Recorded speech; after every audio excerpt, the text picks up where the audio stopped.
Guys, so ngayon na lang ulit ako nakakapag-live kasi ng mga nakaraang araw ay inaabot talaga ako ng tamad tsaka walang gaanong bumibili sa akin. So kaya parang gusto kong i-stop muna yung pag-tiktok kasi nga hindi, iwan ko ba, parang wala akong nakukuha sales. Meron man yung mga kapatid ko, yung mama ko nagpapabili. Tapos ako nang bumibili sa shop ko, parang nagkaroon lang ako ng promotion. So, another, na naman to purchase from TikTok, na ako na naman ang bumili. So, pangalawang gamit ko na to, yung una kasi is yung powder lang. So, parang hindi, gusto kong masatisfied. Kaya, bumili din ako ng kanyang partner. So, titingnan natin ng ilang buwan. Kasi, month ko naman siya nagagamit yung powder na yun eh. Hindi lang siya, once a day ko lang din siya ginagamit. Kaya hindi siya ganun kadali maubos.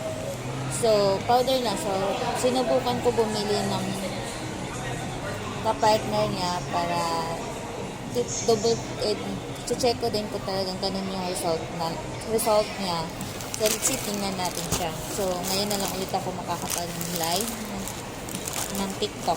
So, isa natin, let's see.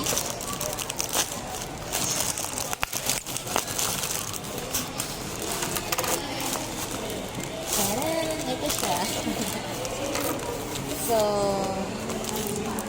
kahit dadalawa siya, dollar talaga siya, no? Kaya, alam mo yun, mahirap para sa sarili mong luho. Kasi mamahalan na ako.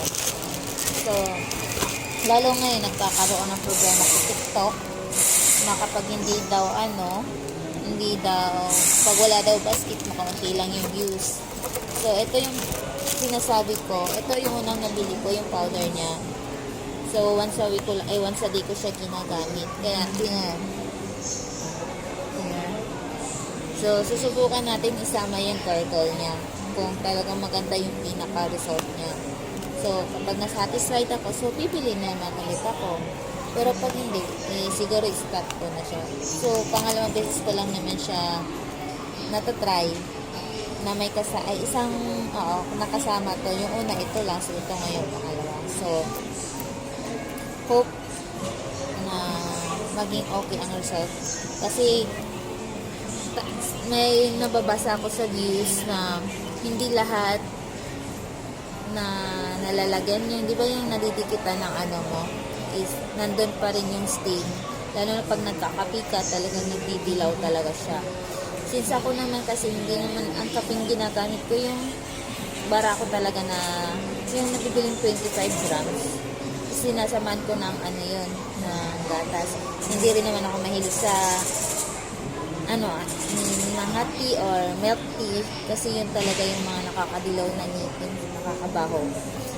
So, kahit na nagkakape, hindi maiwasan na nagkakaroon siya ng stain or yung paninilaw talaga, hindi maiwasan yun. So, since ako babae, nakakahiya na humarap sa customer, since ako ay nasa frontliner ako, nakakahiya sa customer na lalo hindi na rin nauuso yung mask ngayon, natatawa ka tapos dilaw yung ngipin mo. Nakakahiya.